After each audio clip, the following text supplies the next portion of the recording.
Hello साथियों, एक बार फिर से आप सभी का हमारे ब्लॉकबस्टर चैनल देहाती आईएएस पर स्वागत है। कैसे हैं आप सभी? आशा करते हैं मस्त है, चुस्त है, दुरुस्त है, बिंदास है। लोगों की बातों को अवॉइड करते हुए तथा खुद की ज़िंदगी से फाइट करते हुए तथा अपने फ्यूचर को ब्राइट करते हुए संघर्षरत हैं।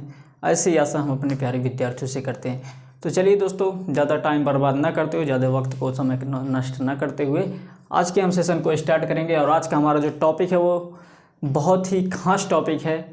मतलब आज का टॉपिक उतना भी ज़्यादा खास नहीं है, लेकिन जितना पीछे हमने पिट्स इंडिया एक्ट को पढ़ा था, लेकिन उतना भी कमज़ोर टॉपिक नहीं है आज का, जो भी यूपीएससी और पीसीएस में कई बार पूछे जा सकते हैं और आगे भी पूछे जाएंगे दोस्तों। और क्या पता इंटरव्यू में भी पूछ लिया जाता है। तो सबसे पहले हम देखेंगे आज 1786 का एक्ट क्या था, और दूसरी बात हम देखेंगे सबसे इंपॉर्टेंट 1773 का एक्ट हम लोग पीछे देख चुके हैं, पिट्स इंडिया एक्ट को देख चुके हैं हम लोग। अब देखेंगे यार चार्टर्ड एक्ट 1793 क्या था दोस्तों। तो जैसा कि आपने देखोगे हर चार्टर एक्ट में 20-20 साल क्या है एक्सटेंड कर दिया जाता है इनके व्यापारिक अधिकार को, एकाधिकार को। तो उसी 1773 में अगर 20 जोड़ेंगे तो 1793 आता है। तो उसके वो इतना ही ज़्यादा इंपॉर्टेंट है जो 20 साल बाद चार्टर एक्ट आते हैं। तो चलिए सबसे पहले हम देखते हैं कि 1786 का एक्ट क्या था। और पहला प्रश्न है कि ये आया क्यों था। तो पहला प्रश्न ये है आया क्यों था। तो इसका जवाब ये है साथियों कि लॉर्ड कॉर्नवालिस को बंगाल का गवर्नर जनरल नियुक्त किया गया। कब? 1786 में। जब इनको भैया लॉर्ड कॉर्नवालिस, आप जानते हो कि प्रशासन का भैया एकदम माहिर था ये आदमी, ऐसा आदमी जिसे प्रशासन का जनक भी माना जाता है। और ये क्या है, इतना माहिर था प्रशासन का साथी, जो ब्रिटेन का अधिकारी था एक। तो उस वहाँ पर जो ब्रिटेन ने इसको नियुक्त किया कि भैया आप जो है गवर्नर जनरल जाके बन के भारत को संभाली जो है, क्योंकि हमारे पास तो वही एक बढ़िया सोने की चिड़िया बनी है। जब तक इसको मिट्टी की चिड़िया नहीं बना देते हैं तब तक आप जो है जाके बढ़ेंगे, तो वहाँ पर चापलूसी कीजिए जो है। तो लॉर्ड कॉर्नवालिस क्या है, एक बहुत अच्छा जो है प्रशासक था। तो उसने क्या बोला, अपनी 2 शर्तें रखी जब बनने से पहले, जैसे नियुक्त हुआ तो इसने बोले भैया हम वहाँ पर अधिकारी बनकर जरूर जाएंगे, लेकिन हमारी 2 शर्तें है। तो ब्रिटेन गवर्नमेंट ने बोला भैया चलो ठीक है यार, बताओ क्या शर्त है, लेकिन जाओ बाबा ठीक है। तो बोले ठीक है सुनो पहली शर्त। तो बोले जो मेरी पहली शर्त है ना वो है विशेष परिस्थिति में गवर्नर जनरल, जी जहाँ मैं जी लिखूंगा साथी उसका मतलब है गवर्नर जनरल। तो गवर्नर जनरल काउंसिल के निर्णयों को खारिज करने का अधिकार हो। बोले कि गवर्नर जनरल काउंसिल पहले क्या था साथी, जैसे कि मैंने आपको बताया था कि गवर्नर जनरल के काउंसिल के निर्णयों को गवर्नर जनरल खारिज नहीं कर सकता था। तो काउंसिल पहले 4 सदस्य होते थे। अगर 4 सदस्यों में 3 कोई बोल दिया होना चाहिए और एक बोल दिया नहीं होना चाहिए, तो 3 की बात मानी जाती थी और उसको गवर्नर जनरल करना पड़ेगा जो काउंसिल ने निर्णय किया है। तो इसने बोला भैया ऐसा नहीं चलेगा, कुछ अगर विशेष परिस्थिति आती, मतलब छोड़ो नॉर्मल कंडीशन भाई चलो ठीक है उनकी हम बातों को मान लेंगे, जो भी जहाँ से जितना मत आएगा अगर वो ज़्यादा मत देते हैं जिस पक्ष में उसको मान लिया जाएगा। लेकिन बोला अगर कोई विशेष परिस्थिति हुई, कोई जैसे युद्ध हो गया या कोई और किसी हमारे संप्रभुत्व से रिलेटेड हो गया, या फिर कहीं पर अशांति फैलने वाली है, लॉ एंड ऑर्डर गड़बड़ाने वाला है, तो हम लोग क्या करेंगे वहाँ पर एक विशेष परिस्थिति को मानकर हम लोग गवर्नर जनरल के काउंसिल के निर्णयों को खारिज कर देंगे। अगर मुझे ऐसा लगता है, अगर ये मुझे पावर देते हो तो मैं जा सकता हूँ ये गवर्नर जनरल बन के। तो इसने बोल दिया पहली चीज़ क्या, पहली शर्त रखी कि विशेष परिस्थिति में गवर्नर जनरल काउंसिल के निर्णयों को खारिज करने का मुझे अधिकार होना चाहिए। और दूसरी बात इसने कही, दूसरी शर्त जो इसने रखा कि इसे सेनापति का भी पद दिया जाए।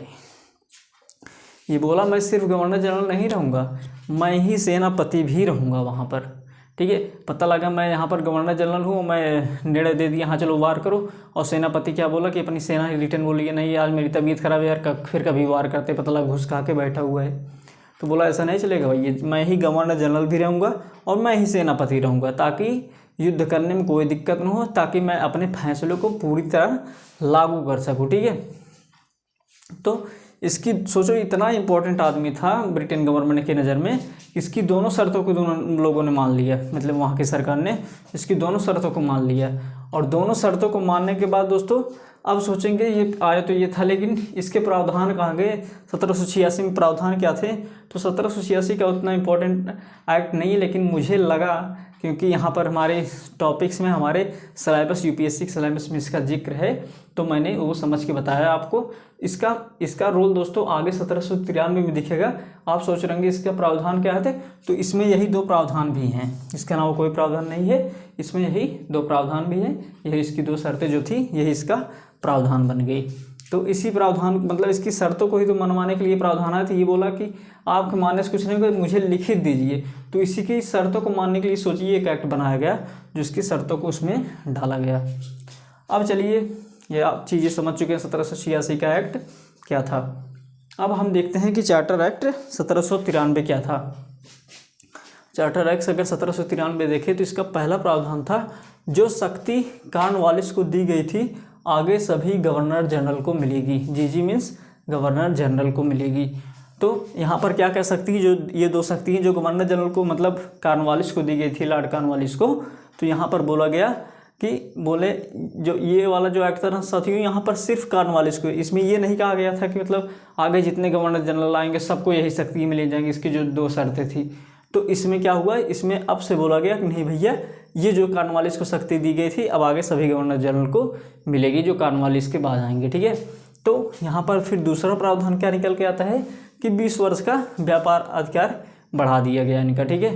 तो इन्हें फिर से 20 वर्ष का व्यापार एकाधिकार मिल गया भैया फिर से। चलो फिर तीसरा प्रावधान अगर देखें तो गवर्नर जनरल की शक्ति बढ़ा दी गई। गवर्नर जनरल की शक्ति को और बढ़ा दिया गया तथा अन्य गवर्नर की शक्तियों को और घटा दिया गया। अन्य गवर्नर कौन थे साथियों, वो थे मद्रास के और बम्बई के थे। तो उनकी शक्तियों को और घटा दिया गया और यहाँ जो बंगाल का गवर्नर जनरल था इसकी शक्तियों को और बढ़ा दिया गया। ठीक है। और चौथी अगर बात करें हम सेनापति बनने के लिए, तो अब इसमें चौथी एक बहुत ही बड़ा मतलब चेंजिंग किया गया कि सेनापति बनने के लिए गवर्नर जनरल काउंसिल का सदस्य होना अनिवार्य नहीं यदि उसे उसी कार्य हेतु चुना गया है। इसमें पहले क्या होता था साथियों, अगर मतलब जिसे सेनापति बनना है तो उसे गवर्नर जनरल का मतलब गवर्नर जनरल काउंसिल का सदस्य होना अनिवार्य था। अब इसमें ये प्रावधान किया गया कि सेनापति बनने के लिए गवर्नर जनरल काउंसिल का सदस्य होना अनिवार्य नहीं है, बशर्ते ये है कि उसे उसी रूप में नियुक्त किया गया हो। मतलब उसे सिर्फ सेनापति के कार्य के लिए अगर नियुक्त किया गया है स्पेशली, तो उसे गवर्नर जनरल काउंसिल का सदस्य होना अनिवार्य नहीं है। ठीक है। और पांचवा जो प्रावधान था दोस्तों वो था बीओसी का वेतन भारतीय खजाने से दिया जाएगा। ठीक है। तो बोर्ड ऑफ कंट्रोल का जो वेतन था वो भारतीय खजाने से दिया जाएगा। और मैं साथियों इस पर देखता हूँ ना, कई बार सब लोग नाराज़ हो जाते हैं कि यार बताओ वो लोग भारत में शासन कर रहे हैं जो है, और मतलब हैं ब्रिटेन के अधिकारी, और मतलब यहाँ पर हमारे खजाने से जो है वेतन लेंगे। तो मुझे ये बताओ भैया, अगर मान लो, चलो मैं मानता हूँ कि वेतन नहीं लेते, ठीक है, मैंने मान ली चलो कि बोर्ड ऑफ कंट्रोल के जो अधिकारी यहाँ से वेतन नहीं लेते, ऐसा लगता है इन्हें ना कि जैसे अगर बोर्ड ऑफ कंट्रोल के अधिकारी यहाँ से वेतन नहीं लेते तो वेतन इनको उठा के दे देते थे। अरे यार, जब पूरे इंडिया पर कंट्रोल वो लोग कर ही चुके हैं, जहाँ जहाँ पर वो लोग पैसा चाहे जो करे, वेतन दे फेतन दे, अरे वेतन नहीं देंगे तो भैया ब्रिटेन भेज देंगे पैसा, उसमें क्या है। लेकिन बोलेंगे ये बात गलत हो गई कि यहाँ से वेतन दे रहे हैं, भारत के जो है खजाने पर लोड पड़ रहा है, ऐसा लग रहा है खजाने पर लोड नहीं पड़ेगा तो ये खजाना में उठा के दे देंगे यार। तो यार ये सब ना बचकानी बातें, मतलब मुझे तो समझ भी नहीं आता कौन सा लॉजिक लगा रहे हैं लोग यहाँ पर। ऐसा भी जब सुनेंगे ये तो ड्रेन ऑफ वेल्थ हो गया, ड्रेन ऑफ वेल्थ, देखो यहाँ पर पैसे का अधिगमन हो रहा है, पैसा भेज रहे लोग, ब्रिटेन भेज रहे। अरे वो तो इसीलिए आया तो क्या करेगा वो, ब्रिटेन पैसा भेजने के लिए तो, पैसा मुनाफा कमाने के लिए तो आया है, भारत को लूटने ही तो आया था ब्रिटेन, और क्या आया था करने यहाँ पर। तो यहाँ पर ये सारी चीज़ें देखते, जैसे ही वेतन का मामला है किसी वेतन का कि चलो भारतीय खजाने से इसका वेतन दिया जाएगा, वहाँ पर मुँह फूल गया, अरे तो भारत के खजाने से वेतन दे रहे हैं जो है, अगर यही वेतन बचा तो हमें देते। भैया आपको 1 रुपये नहीं मिलने वाला, वेतन वो दे चाहे ना दे, ठीक है। तो यहाँ पर उसके खजाने से अगर पैसा बच गया वेतन से, इसका मतलब ये नहीं कि आपके खजाने में आपके भैया रामली त्रिलोचन भैया इधर आई जो वेतन हम नहीं दिए थे, ब्लडी इडियट ले लो वेतन रख लो तुम जो है, ऐसा कुछ नहीं होने वाला, ठीक है। इसका मतलब ये नहीं कि अगर उनको वेतन नहीं देंगे तो जो पैसा बच गया खजाने में, चलो भारतीय जनता को हम लोग बांट देते भैया क्योंकि बच गए पैसे, हैं। तो यार ये सब बचकानी बातें ना किए करो। अब यहाँ पर देखो अगला प्रावधान क्या है कि 5 लाख प्रति ईयर ब्रिटेन गवर्नमेंट को दिया जाएगा। अब इसका क्या बोलोगे भाई, हैं 5 लाख तो फोकट का ब्रिटेन गवर्नमेंट को दिया जा रहा है। अरे तब अब तो वो लोग जब यही करने हैं, चाहे 5 लाख के रूप में दे, चाहे कैश भेजे, चाहे माल भेजे, चाहे भैया पूरा पैसा ही भेज दें, क्या फ़र्क पड़ता है भाई, अब तो हम बर्बाद हो ही चुके हैं। लेकिन यहाँ पर बोले नहीं वेतन नहीं, वेतन मत दो, तो कष्ट होता है भैया वेतन सुन कर, वैसे ले जाओ बोरा बोरा भर के, वो चलेगा मेरा। लेकिन जैसे बोले भारत के खजाने पर जब लोड पड़ रहा है, क्यों वेतन दे रहे हैं आप बताइए, यहाँ पर अधिकारी काम कर रहे हैं, ब्रिटेन का अधिकारी वो वेतन यहाँ से ले रहा है, भारतीय सरकार खजाने पर लोड पड़ रहा है। अरे जब ब्रिटेन आ गया तभी लोड पड़ रहा है, तो उसमें क्या बात है, ये इनडायरेक्टली बातें क्यों, सीधी बात करो ना भाई। जब ब्रिटेन ने कब्जा कर लिया तो उसी दिन से भारत के यार खजाने पर लोड आ गया, वो खजाना लूटने के लिए तो आए हैं। अब वेतन मत दो, बस वेतन मत दो, बाकी सही हो जाएगा। यहाँ पर कब्जा करके रखे रहो, सारी चीज़ें चूसते रहो, हमारे उद्योग धंधों को नष्ट करते रहो, सारी युवा को बेरोजगार कर दो, भूखमरी फैला दो, सब सही है। लेकिन भारत के खजाने से वेतन मत दो, क्योंकि वेतन देने से ही भारत गड़बड़ा जाएगा, ठीक है। तो ऐसी सोच रखने वाले हैं भैया, अपने आप को क्या बहुत शिक्षित बनाते हैं। तो थोड़ी सी क्या है ना, टेक्निकल सोचिए, थोड़ा लॉजिकल सोचिए, ठीक है। यहाँ पर सुनी सुनाई बातें सोचेंगे तो समझ में नहीं आएगी चीज़ें जो है। यहाँ पर वेतन कभी उनके मुंह से निकला कि खजाने से वेतन दिया, कब कब कब कौन से एक्ट में खजाने से वेतन निकला?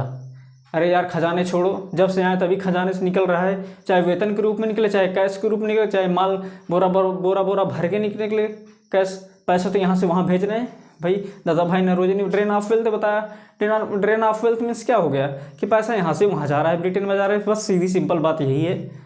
अब यार वेतन के रूप में जाए, किसी भी रूप में जाए ना, क्या फ़र्क पड़ता है? लेकिन वेतन में देख रहा हूँ ज़्यादा ही फर्क पड़ रहा है कुछ भारतीयों को, बच्चों को वेतन में ज़्यादा ही फर्क पड़ रहा है। अरे नहीं वेतन में थोड़ा कष्ट होता है यहाँ पर, क्योंकि हम भी नौकरी तैयार के वेतन मिल ही नहीं रहा है। अरे यार उस वेतन से तुम्हारा क्या फ़र्क है भाई? मुझे तो लग रहा है कई लोगों को तो यही लग रहा है कि जो वेतन तब लेकर चलेगा ना, इसलिए मुझे वेतन कम मिल रहा है। क्या बोलेगा यार। तो भैया जो लोग लूटने के लिए आए तो चाहे वेतन के रूप में ले जाए, चाहे बोरा भर के ले जाए, बात तो एक ही है, पैसा बस ले जा रहे थे, दिमाग इतना। तो यहाँ पर ज़्यादा ही नाराज़ होते हैं कुछ, तो वहाँ पर नाराज़ होकर अपनी मूर्खता मत साबित करो, ठीक है।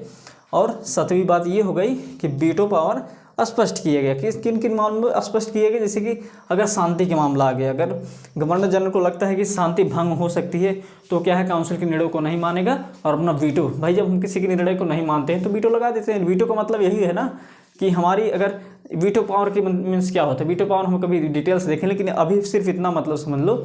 अगर जैसे मान लो वीटो पावर, जैसे कि मैं जैसे यूनाइटेड नेशन में बात करूँ, यूएनएससी होता है, मतलब यूनाइटेड नेशन सिक्योरिटी काउंसिल है वहाँ पर, तो उसमें क्या है 5 सदस्य होते हैं, और 5 सदस्यों में दोस्तों अगर दोस्तों यूनाइटेड नेशन में 5 परमानेंट है, 10 नॉन परमानेंट है, 15 सदस्य। अगर सोचो अगर 15 सदस्यों में 14 सदस्य ये बोल दें कि ये काम नहीं होगा, और सिर्फ उसमें से एक वीटो वाला है, जो 5 सदस्य हैं तो सिर्फ उन्हीं के पास वीटो है, जो अस्थायी सदस्य हैं उसमें के, अगर उसमें से एक आदमी सिर्फ बोल दे कि भैया ये काम मैं नहीं मानता, नहीं। अब जैसे यहाँ पर जैसे यही अभी रूस यूक्रेन युद्ध हुआ था ना, तो उसमें यह एक बार वीटो यहाँ पर लगा था, मतलब रूस ने भाई, क्योंकि वो परमानेंट सदस्य में अस्थायी सदस्यता रखता है यूएनएससी में, तो उसने क्या किया कि भैया उसके लोग खिलाफ हैं कि क्या आप मानते हैं आपके ऊपर सैंक्शन लगाया जाए, कि ये ट्रेड बंद किया जाए आपका, तो उसमें वीटो लगा दिया, बोला नहीं किया जाए। यार ये तो वो हाल हो गई कि मतलब चोर से पूछ रहे हैं भैया कि बताओ तुम्हें सज़ा दी जाए, तो साला कौन सा चोर है भैया जो बोलेगा मुझे कि भाई मुझे सज़ा मत दो, हाँ मुझे सज़ा दो, मतलब मुझे फांसी पर लटक दो, कौन सा चोर बोलेगा? अगर उसको शक्ति दी जाए, अगर चोर ही जज बन जाए तो होगी सज़ा, कौन सी न्याय व्यवस्था बचेगी? तो भैया यूनाइटेड नेशन सिक्योरिटी काउंसिल में ना इस समय यही हाल चल रहा है। तो वहाँ पर भैया जो चोर है ना, सब उसी में बैठे हैं आराम से, और उनसे ही पूछा जा रहा है भैया बताओ आपको सज़ा दी जाए, तो उसमें बोलेंगे नहीं, बोले क्यों? बोले बस पावर है, मुझे नहीं दिया जाए, मुझे लगता है मैं चोर नहीं हूँ, बस उन्हें क्योंकि लगा इसलिए नहीं। अगर ऐसे सारे अपराधी बोलने कि मुझे लगता है कि मैं अपराधी, मैंने अपराध थोड़ी किया भाई, मुझे ऐसे गलती की थी इसलिए मैंने मारा। तो अगर यार ऐसी न्याय व्यवस्था चलेगी फिर कितना बड़ा न्याय हो पाएगा।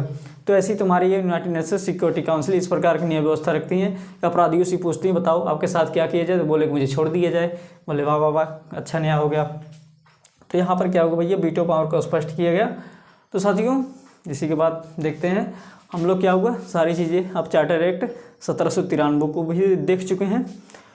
तो चलिए क्लास को ज़्यादा लंबा ना करते हुए हम क्लास को यहीं पर एंड करते हैं। धन्यवाद, थैंक यू, जय हिंद।